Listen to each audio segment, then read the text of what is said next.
आज मैं बोलने के मूड में नहीं था, क्योंकि हमारे विश्वविद्यालय के एक सीनियर ने आज एक बहुत ही गलत कदम उठाते हुए आत्महत्या करने का प्रयास आत्महत्या किया।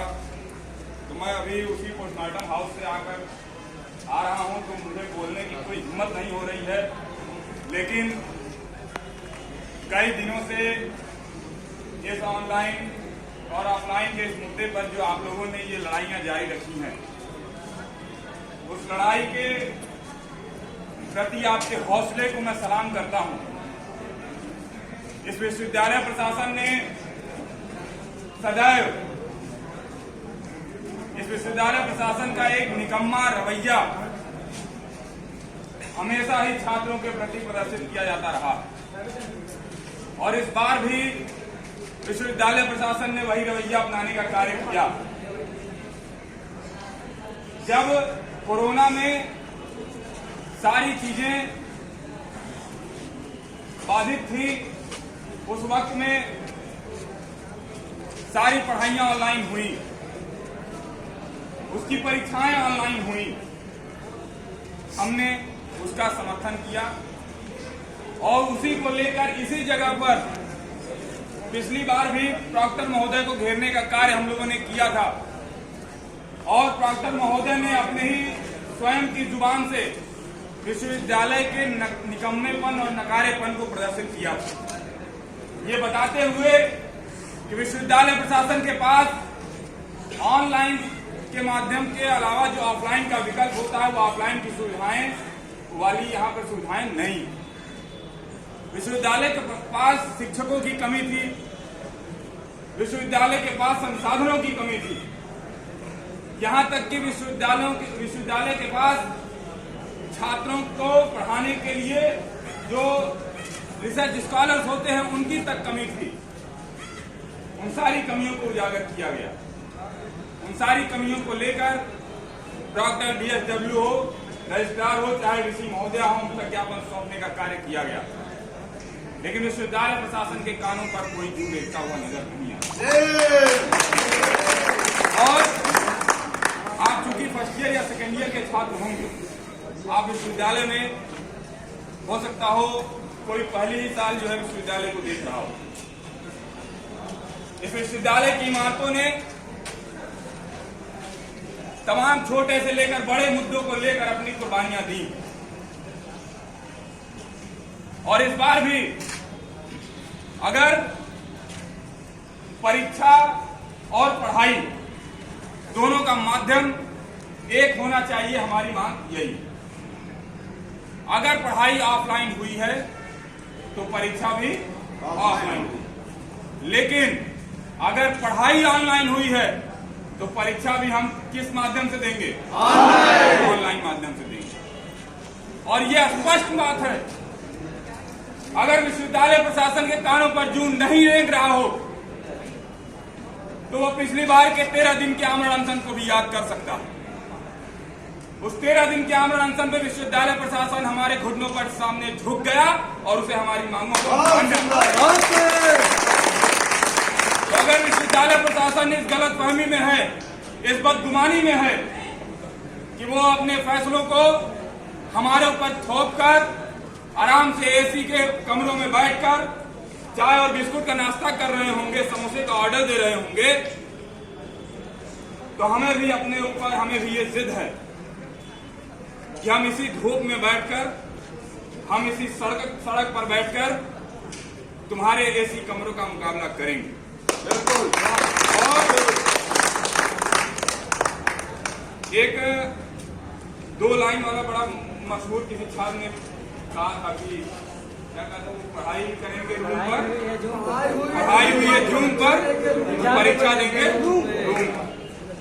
तो यहाँ से भी वही मांग जा रही है कि पढ़ाई हुई है जूम पर तो परीक्षा देंगे रूम पर, इसके अलावा कोई भी विकल्प हमें स्वीकार्य नहीं है।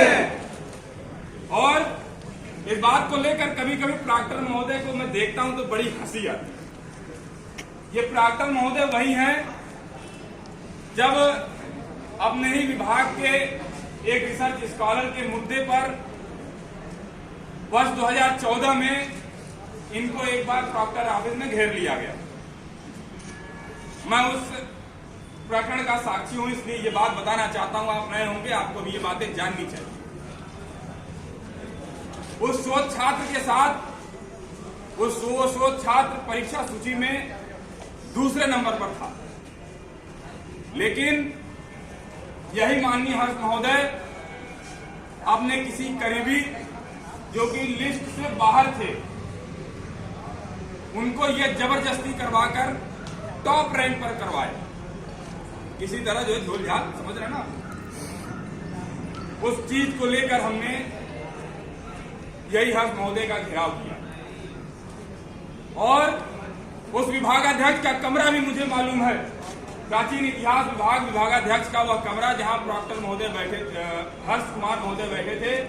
हर्ष महोदय के माथे से पसीना बह रहा था और उन्हें ये डर था कि कहीं इस मुद्दे को लेकर छात्र उन पर हमलावर न हो जाए। और आज जब उनको प्रॉक्टर की कुर्सी मिली तो वो छात्रों के साथ बदतमीजीपूर्ण रवैया अपनाते हैं। तो अगर हर्ष महोदय भी चाहते हैं कि उनके साथ 2014 वाला रवैया पुनः अपनाया जाए, तो वो रवैया भी अपनाने के लिए हम पीछे कतई नहीं, क्योंकि अपने हक और हकूक की लड़ाई लड़ने के लिए इलाहाबाद विश्वविद्यालय का छात्र केवल अभी नहीं, आजादी के आंदोलन से जाना जाता रहा। और अब तो विभाग प्रॉक्टर के साथ विभागाध्यक्ष का भी पदभार है, उनके लिए बहुत बहुत शुभकामनाएं हमारी ओर से हैं। लेकिन एक स्पष्ट रुख मैं इस सभा के माध्यम से दे देना चाहता हूं। यहाँ पे LIU के लोग भी मौजूद हैं, प्रशासन के लोग भी मौजूद हैं, और हो सकता है विश्वविद्यालय प्रशासन के तमाम आला चाटुकार महोदय भी मौजूद हैं। उन तमाम लोगों के माध्यम से मैं ये संदेश पहुंचाना चाहता हूं कि महोदय, आज ये सभा और सभा में सम्मिलित ये छात्र मात्र एक ही मांग अपनाते हैं, मात्र एक ही मांग आपके सामने रख रहे हैं। हमें चाहिए ऑनलाइन, इसके अलावा कोई विकल्प नहीं। और अगर वो चाहें कि हमें वो किसी प्रकार के प्रलोभनों से, हमें हमारे ऊपर किसी भी प्रकार के जो है षड्यंत्रों से वो हमारी मांगों को मनवाने से झुका ले जाएं, छोटी छोटी बातों पर परिसर में जो है प्रिजन वैन बुला दिए जाएं, नए नए ट्रेनिंग दरोगाओं को विश्वविद्यालय में ले आकर दिखाया जाए कि देखिए किस प्रकार से विश्वविद्यालय में ट्रेनिंग दी जाती है, तो मैं आपको बता देना चाहता हूं कि पुलिस प्रशासन की ट्रेनिंग का स्तर पुलिस लाइन बनाया गया है। विश्वविद्यालय प्रशासन पुलिस लाइन की ट्रेनिंग के लिए जितने नए नए दरोगा की ट्रेनिंग होनी है, जितने नए नए पुलिस की भर्ती हुई है, उनको ट्रेनिंग के लिए तुम इलाहाबाद विश्वविद्यालय में घुमाओगे। पुलिस लाइन समझ रखे हो, हेलीपैड बनवाए हो कि मुख्यमंत्री बाबा उतरेंगे और यहाँ पे सभा करके चल देंगे। ये हमें किसी भी कीमत पर स्वीकार नहीं। इस इलाहाबाद विश्वविद्यालय ने ऐसे तमाम तारे और सितारे देखे। इन तारे और सितारों से अगर धमकाने की कोशिश इलाहाबाद विश्वविद्यालय के छात्रों को की जा रही है, तो ये विश्वविद्यालय प्रशासन गलतफहमी में है। ऐसे तमाम तारे और सितारे जो इसी विश्वविद्यालय की कोख से निकले, वो आज एसी के कमरों में विश्वविद्यालय प्रशासन के सामने जाकर चाय और बिस्कुट का नाश्ता करते हो, ये सोचते हैं कि 13 दिन तक छात्र आमरण अनशन कैसे कर लिए। शर्म आनी चाहिए उन विश्वविद्यालय के पूरा छात्रों पर भी, और शर्म आनी चाहिए इस विश्वविद्यालय के जो एसपी सिटी हैं, वो एसपी सिटी इसी विश्वविद्यालय की कोख की देन है। सामने का जो छात्रावास है, उसी छात्रावास से निकले हुए वो भी हैं। और मुझे ये कहते हुए तनी भी गुरेज नहीं है, ये जो तमाम यहाँ पर पुलिसिये बैठाए जाते हैं, ये उस एसपी सिटी के द्वारा बुलाए गए चर्चे हैं। और विश्वविद्यालय प्रशासन भी, माननीय कुलपति महोदय को लगता है कि हमारे पति तो जो है जज हैं, तो इनके पति जज हैं, वो भी कहाँ के? सुप्रीम कोर्ट के बड़का जज के हैं, वो अमित शाह के साथ बैठे हैं।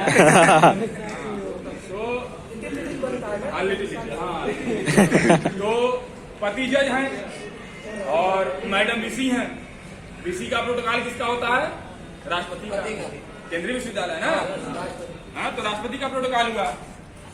तो आप समझ जाइए आगे मैं क्या कहना चाहता हूँ, नहीं तो फिर वही होगा कि साहब खड़े हैं ट्रेनिंग चल रही है, हालांकि ट्रेनिंग वाले ने ये ज्वाइन हो गई है।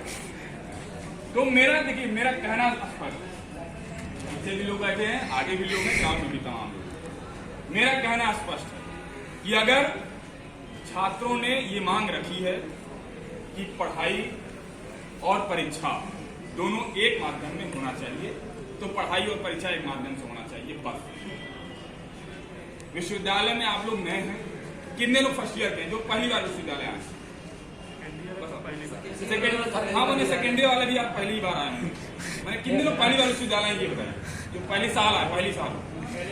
हाँ, मैंने आप लोग अभी नए नए ना, सेकेंड ईयर पहली बार जो किसी तरह पास हो गए होंगे 90% बाकी। ऑनलाइन में कई लोग 85 to 90 मिला है, पता है कि नहीं? यार बहुत बधाई हो आपको। प्रमोशन वाले भी लोग हैं, तो प्रमोशन वाले क्या जानेंगे मेहनत, प्रमोशन वाले पढ़ाई करना, प्रमोशन वाले नंबर पर न लाना। क्योंकि एक बात आपको ये भी बता दूं, कोरोना में जितने लोग प्रमोट होके मैंने फर्स्ट ईयर सेकेंड ईयर पास किए हैं, बात ये भी चल रही है कि जब जो है सामने जब मेरिट बनाई जाएगी तो मेरिट में आपके नंबर को कम आंका जाएगा, समझ रहे हैं? तो ये अभी बात चल रही है। हाँ, तो वही चीजें मेरे कहने का मतलब वही है ना, तो कुछ चीजों कम आंका जाए। मेरे कहने का मतलब ये है, ये विश्वविद्यालय पढ़ने के लिए भी जाना जाता है, लड़ने के लिए भी जाना जाता है।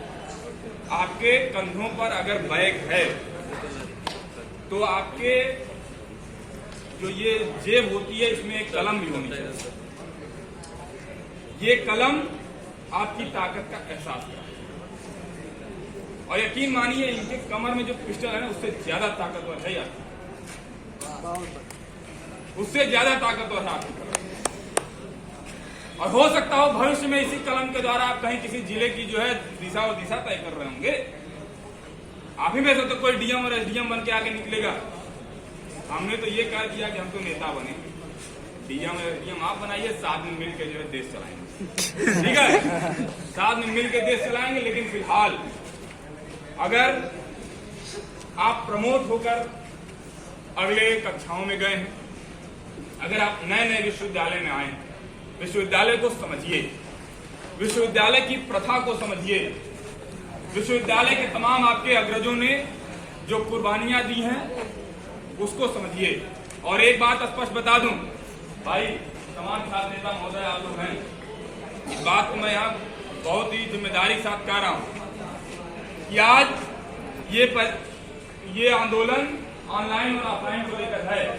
अभी ये आंदोलन शासन की बहाली को लेकर भी होगा, क्योंकि ये छात्र संघ ही है, ये छात्र संघ ही है जिसने ऑनलाइन ऑफलाइन का मुद्दा उठाया था, वरना विश्वविद्यालय प्रशासन आपके जिगर से खून निकाल देता और आप तड़पते रह जाते। ये छात्र संघ था, ये छात्र संघ था जिसने विश्वविद्यालय को ऑफलाइन तौर पर खोलने के लिए तमाम यहाँ के छात्र नेताओं ने, भाई मसूद अंसारी बैठे हैं, राहुल पटेल बैठे हैं, भाई छोटा भाई वैभव है, आकाश विक्रम था, अभी अमित द्विवेदी भाई है हमारे, इन तमाम साथियों ने अपने खून को निचोड़ कर जो है ऑफलाइन पर जो है यहाँ छात्रों, ये पुलिस प्रशासन, विश्वविद्यालय प्रशासन, जिला प्रशासन से लड़कर विश्वविद्यालय को ऑफलाइन तौर पर खोलने की मांग की थी। तो अगर आज आप ऑफलाइन और ऑनलाइन की लड़ाई लड़ रहे हैं, और यकीन मानिए आप लड़ रहे हैं और जीतेंगे भी, बहुत सुंदर, इसमें कोई गुरेज नहीं है, इसमें कोई गुरेज नहीं है कि आपकी लड़ाई एक मुकम्मल जहां साबित करेगी। आपकी लड़ाई यकीनन तौर पर आपकी लड़ाई को विजय प्राप्त होगी। आज ये लड़ाई ऑनलाइन ऑफलाइन की है, और विश्वविद्यालय प्रशासन से हमारी ये मांग है, चाहे वो सख्त तौर पर मांग हो, उसे आप चेतावनी के रूप में समझ लीजिए, चाहे वो निवेदन के रूप में समझ लीजिए, आग्रह के रूप में समझ लीजिए। परीक्षा, अगर पढ़ाई ऑनलाइन हुई है तो परीक्षा ऑनलाइन हुई, अगर पढ़ाई ऑफलाइन हुई है तो परीक्षा ऑफलाइन। उसके अलावा कोई विकल्प नहीं, किसी बात मांग पर हम झुकने वाले नहीं, और झुकने का तो सवाल ही पैदा नहीं होता। आखिर औलादे तो लाल पदंदर की हैं, लाल बदंदर ने तो सीने पे गोली खाई थी। हम तो गोली भी नहीं खाने जा रहे हैं, हम तो केवल लड़ रहे हैं। और यकीन मानिए हम लड़ेंगे और जीतेंगे। मैं इस आंदोलन के प्रति तमाम जो जिम्मेदारान लोग हैं, इसके पहले भी भाई एक अभिषेक द्विवेदी हैं, सत्यम प्रसाद, तमाम लोगों ने जो है जेल की यात्राएं भी की। आपको उनके हौसले को सलाम करना चाहिए, उनके साथ खड़े होना चाहिए। वो लोग जो आपके लिए लड़ रहे हैं, आप बस उनका सहारा बनिए। ये विश्वविद्यालय प्रशासन आपके कदमों में झुका हुआ नजर आएगा। ये बहुत बहुत धन्यवाद जो भी इस आंदोलन के संचालक लोग हैं, जो भी इस सभा के जो है सूत्रधार हैं, कर्णधार हैं। आप सभी लोग को बहुत बहुत बधाई और विश्वविद्यालय प्रशासन को बधाई। इंकलाब जिंदाबाद।